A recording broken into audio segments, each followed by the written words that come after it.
quand j'ai commencé à tenter de cheminer en allant voir donc un psychiatre, j'ai été voir un peu ce qu'on appelle maintenant la médecine holistique, mais à l'époque, c'était déjà là, mais c'était pas aussi facile que ça à trouver. Et je parle d'un temps que les moins de 20 ans ne peuvent pas connaître, comme on dit. Et en fait, j'avais été voir un kinésiologue. Et alors, ce kinésiologue m'avait dit que peut-être vers l'âge de petite, entre 6 et 9 ans, quelque chose comme ça, j'avais eu un chagrin d'amour. Bon, ça m'avait pas trop parlé. Puis plus tard, tout le temps, en continuant comme ça, j'avais été voir après des micro-kinés. Et la même chose revient. Pareil, à peu près à cette époque, oui, dans la période de 7-9 ans, 8 ans, je sais pas. Et il y a quelque chose qui s'est passé, un traumatisme, un chagrin.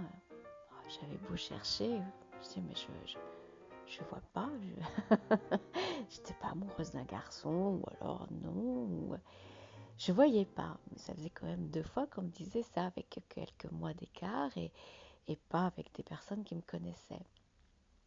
Puis plus tard, je suis allée voir encore un acupuncteur. Et pareil, voilà, je me dis, bon, il faut absolument que je trouve. Et puis il m'a fallu beaucoup, beaucoup, beaucoup de temps, un jour, oh là, bien, bien longtemps après, pour avoir trouvé. J'ai trouvé ce que c'était que ce chagrin d'amour. Ce chagrin d'amour, c'était que là où on vivait, dans une copropriété, il y avait un grand, grand sapin, un grand Douglas, qui était pour moi un géant, vu que j'étais petite, qui était très, très beau. Et comme j'étais assez solitaire comme enfant, j'allais souvent jouer vers cet arbre. Et comme tous les enfants, et peut-être plus moi que d'autres, je parlais beaucoup à cet arbre. Je lui parlais comme s'il était mon ami, je le caressais, je l'enlaçais, je l'embrassais. J'avais même envie parfois de m'endormir à son pied. Et en fait, il était mon ami. Il était mon ami, mon refuge, mais évidemment, encore une fois, sans mettre des mots comme ça. C'est plus tard qu'on met des mots pour comprendre les choses. Là, je les faisais naturellement.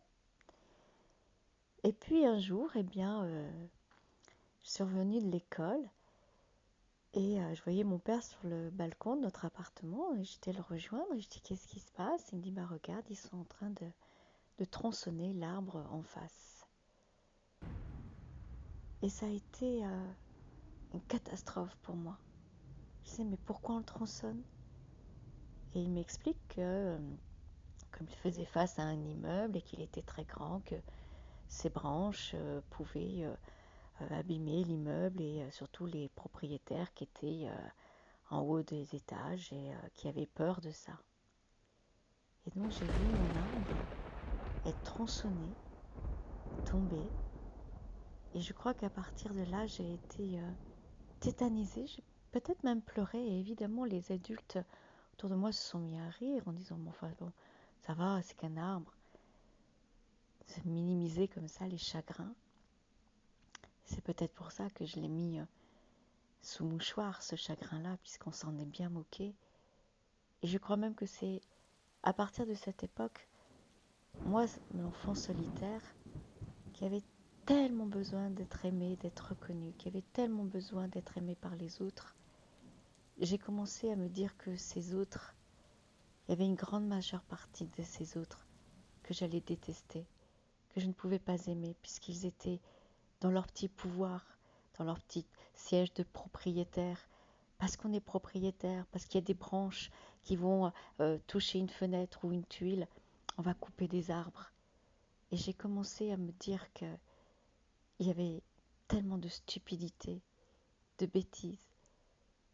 Et c'est là, je pense, que j'ai commencé à me révolter au fond de moi face à ces autres dont je cherchais tellement l'amour. Et il s'est passé ça, certainement. Là, ça a commencé comme ça.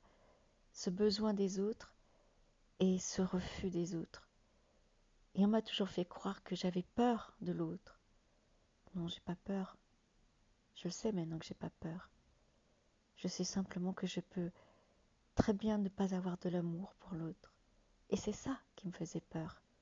Comment peut-on, quand on recherche l'amour, ressentir aussi qu'on ne peut pas aimer ?